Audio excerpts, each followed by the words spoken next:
Hello everyone, welcome back. I know it's been a month since I posted a video and I apologize for that. To be honest, I got lazy and lost motivation. And some of you have reached out to me and conveyed that how much they find my videos useful.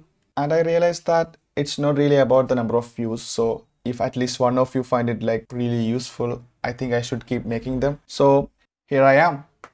So today we will be talking about setting up a WordPress website with Nginx and PHP FPM. So what is WordPress? It is an open source content management system, which basically means that this is an open source tool that lets you make advanced websites really quickly. You can actually get started with WordPress and make your own e-commerce website in less than 10 minutes. That's how useful WordPress is. And why are we talking about WordPress in this context? One of the things that I keep telling people is to learn DevOps, you just keep doing all this stuff. You keep managing these different servers and applications, etc. And that's how you learn. So WordPress is one of such application. It's very popular. A lot of people uses it, and it has multiple different components that getting familiarized with it will help you in a long way. What do we need? So WordPress is based on PHP. So we need a server to run PHP, and it uses MySQL as the backend database. So we'll obviously need MySQL. So there are two options to go about the application server. Either you can go with PHP and Nginx, or you can go with Apache with ModePHP. So in this case, I'm just going to go with Nginx and PHP FPM. Now I'm not going to talk a lot more about Nginx and PHP FPM in here, which I'm going to give you as an exercise. That is, spend some time and understand what are the advantages of using Nginx and PHP FPM over Apache. Alright, so in this case, we have Nginx that will sit in the front, and this is the one that is serving the traffic to the customers or the clients. And all the PHP code will be executed by PHP FPM, and the database is MySQL. To start out, let's set up our MySQL database. So as usual, I have written all the commands and installation steps in the GitHub repository. You can make use of this. So when setting up, you have different options on how to set it up. For example, you can set it up locally using VirtualBox, or you can set it up in AWS, Google Cloud, or DigitalOcean, etc. It does not really matter. As long as you are using the same kind of operating system, in this case Debian 10, the steps should be same. And in my case, I'm going to be using VirtualBox, locally using Vagrant, because that's cheap and a really fast way to get started without using credit card or anything like that. So another thing that I want to note is there are two different database servers out there that are MySQL and MariaDB. So you should do as an exercise a research on the difference between them. So that is, find out the difference between MySQL and MariaDB. And in our case, I will be using MariaDB. Okay, so before we install any database server, we need to start the virtual machine. So if you want to use Vagrant, I have the Vagrant file for that in here in the same repository. Infrastructure, Vagrant, apps, MySQL server. So if we take a look at the Vagrant file, it's nothing fancy. We have been using the same thing for over and over again. It's just that it has a different IP address and a host name. And I'm adding my SSH key, which you don't have to. So I'm going to do Vagrant up.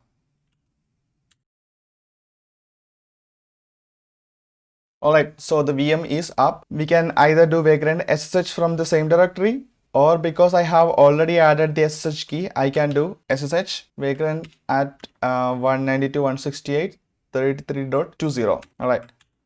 First we do sudo apt update, and then we do sudo apt install MariaDB server. And press Y.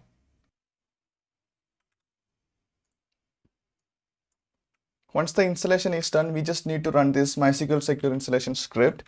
So right now we don't have any password, so I'm just going to enter. Yes, we should set a root password, and asking for a new root password. So for now, I'm just gonna set a weak password, but make sure that you set a strong password if you are using in production. Remove anonymous users. Yes. Disallow root login remotely. Yes. Remove test database and access to it. Yes. And reload privileges. Done. So now we can log into the MySQL console using sudo MySQL. And that's it. It won't even ask you for a password. So the next things that we need to do is we need to create the database and the user and everything for the for the WordPress website. So first we're going to create a database called WP site using create database. So if you are not familiar with MySQL and would like to know more about MySQL, I link my own video here. Go ahead and watch that. Okay, so we created the database, and the next thing is we need to create the user with a password. I'm just going to reuse this password. Make sure you don't do that. So I'm adding create user, WP user. This is the username, and at percentage. So percentage is the wildcard in MySQL, and it simply means that WP user from any host. Meaning, if we were to give WP user at localhost, that means that user will only be able to access the database from the same server as the database server. But in our case, we will be using two different VMs, right? We will have a virtual machine with the database and another virtual machine with Nginx and PHP FPM. So PHP will be connecting from the other VM. So we need to give percentage here, or we can give the IP address of the PHP machine. But in this case, I'm just going to give percentage to keep it simple. So long story short, this just means that this user can connect from any host and identified by this password. Okay, the user is created. And the next thing is we need to grant all permission on this database to this user. So we do that using grant all on WP site dot star, means all the tables in this database to WP user at percentage sign,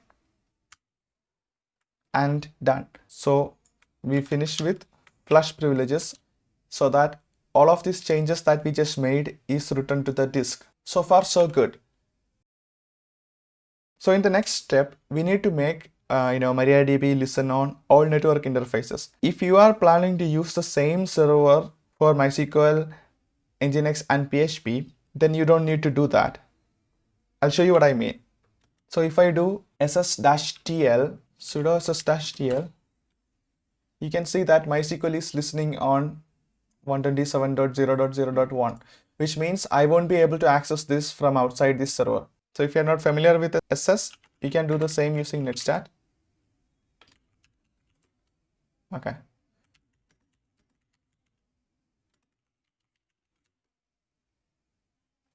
So if netstat is not found, you just install it using nettools. And as you can see, MySQL is listening on the loopback interface. So we need to change that. So we change that using sudo and then using your favorite text editor. I'm going to use vim etc MySQL mariadb.conf.d 50-server.cnf. Okay, we don't have vim installed, so I have to install it.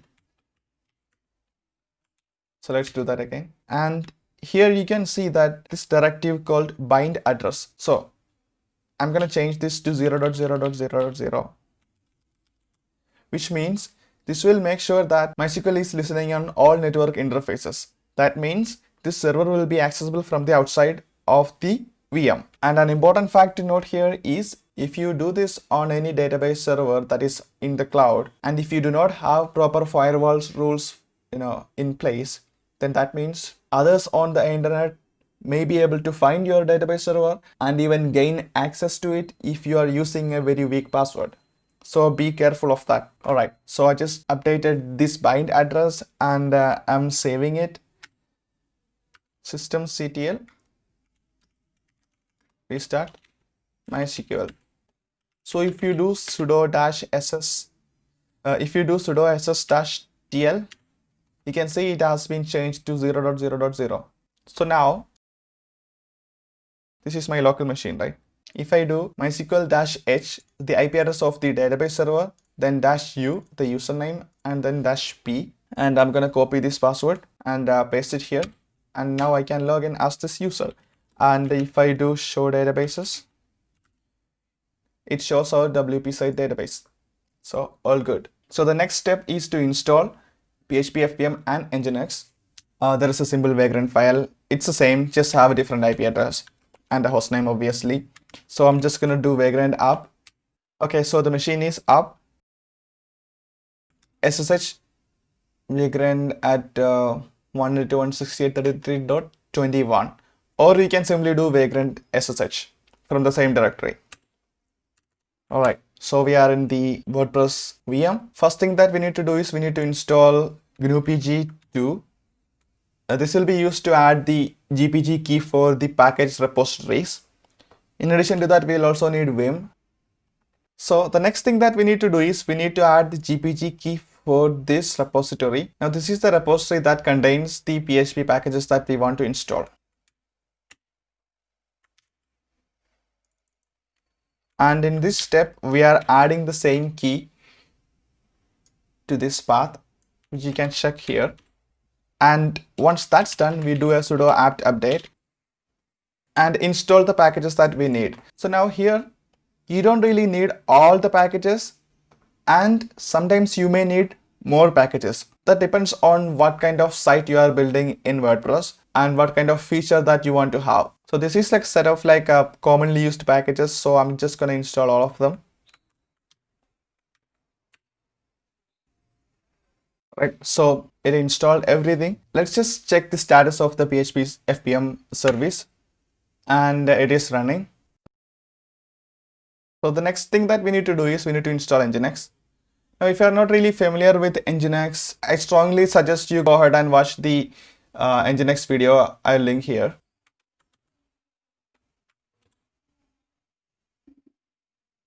Okay, Nginx is installed, and the next thing is we need to create the Nginx configuration for our website.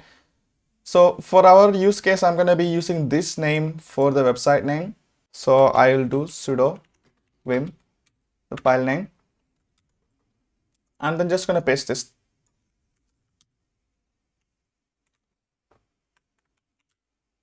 So you know what listen is? We're asking Nginx to listen on port number 80. And this is the document root where all our website's files are.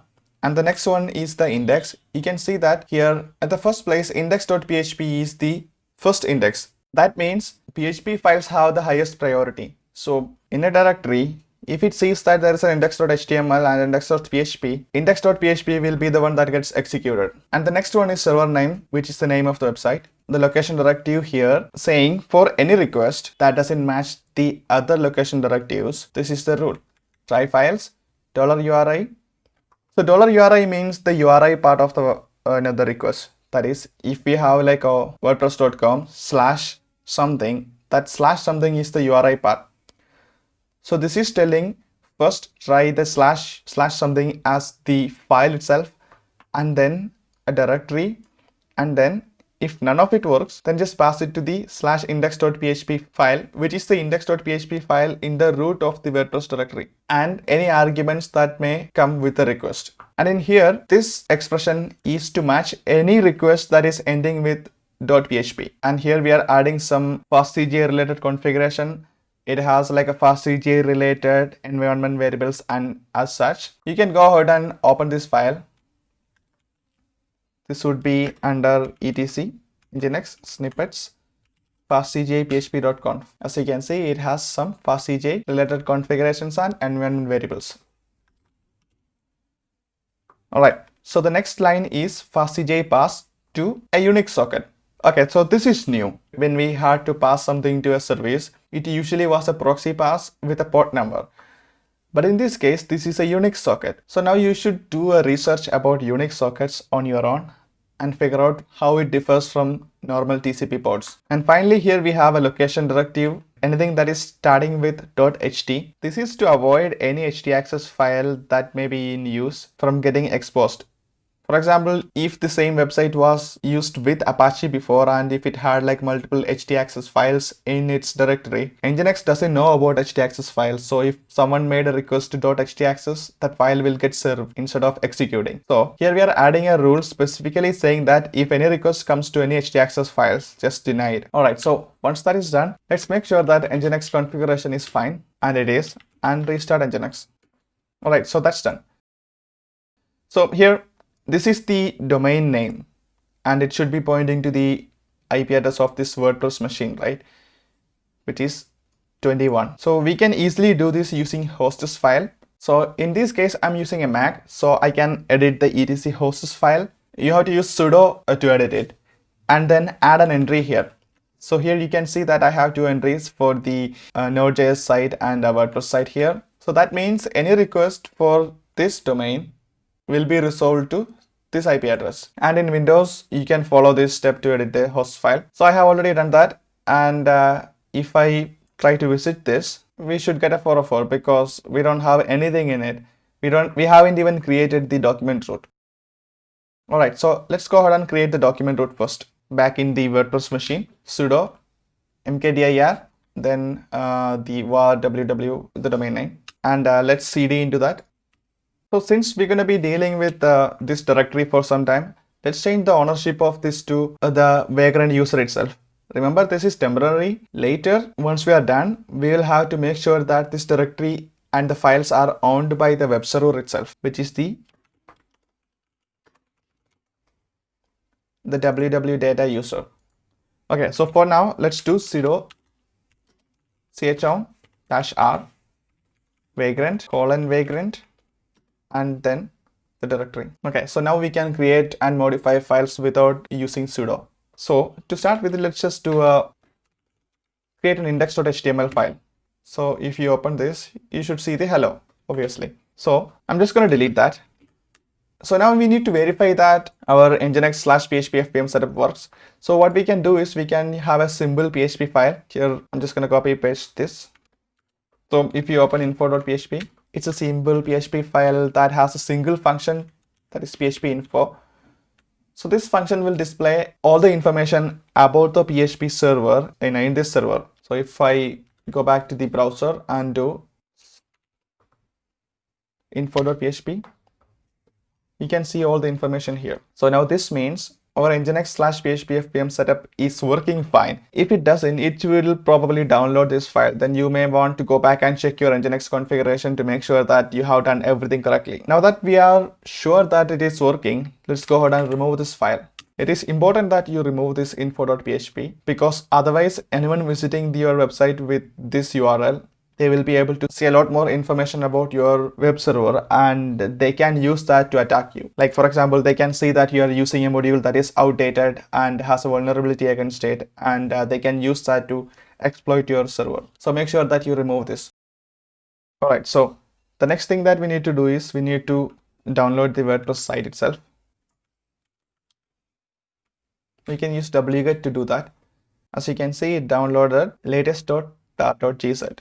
So you can use tar xvf to extract the archive. This is a command that you should be familiar with. So go ahead and read a bit about it. All right, so now we have a directory called WordPress, which should have all the WordPress files. Here you can see the index.php here. So now we need to move this directory into our document root. So I am just going to do mv WordPress/star. That means everything inside the directory into var www WordPress.devops. All right. So that means we have everything in here. As you can see, I just moved it to the root of this directory. So if you want your site to be in a subdirectory, for example, you want it to be in /blog, then you can move it under that directory. But here we wanted our website to load directly on the main domain itself, not in a subdirectory. I'm just going to cd back into the same directory. And now we need to configure our WordPress site. There is a file called wp config-sample.php.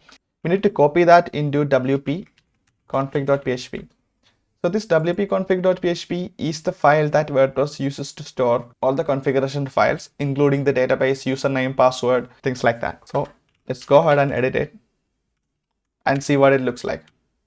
Yeah, so here you can see the database name, username, password, the database host, etc. And if you come here, you can see that there is like authentication unique keys and salts. Change these to different unique phrases, and it even gives a link to generate these salt. So let's go ahead and do that. So all you have to do is do this curl.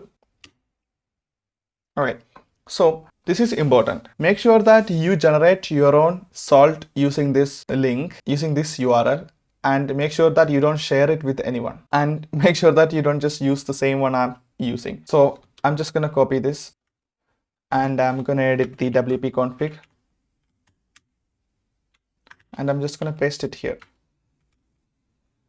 And obviously I will have to delete the other ones.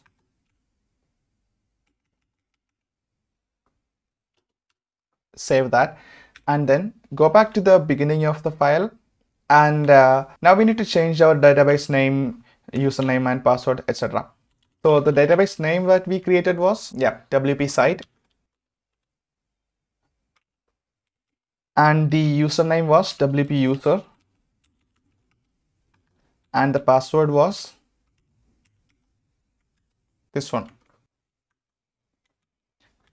and the host, that is the IP address of our MySQL server, that is 168.33.20. Now save and exit the file. So I think we are pretty much done. So let's go ahead and change the ownership of the entire directory back to www.data, which is the user under which Nginx is running. Alright, so now the file is owned by Nginx. As the final step, let's go ahead and open our website. And it should show the installation prompt for the WordPress site. So I'm gonna give a title and I'm gonna use a simple username and password. Obviously, make sure that you use a really strong password. I'm just gonna delete this after this, so it doesn't matter. Yeah, that's it. Just install. So I can log in using the username and password, and this is the dashboard for our new website, and we can see the website like this. That's it. Like, pretty simple, right? So if I create a post here, let's make a new post and publish it. And if we go back to our home directory, we should see the post. So that's pretty much it for this video. Make sure that you leave a like to the video so that I get the motivation to keep going, and see you in the next one.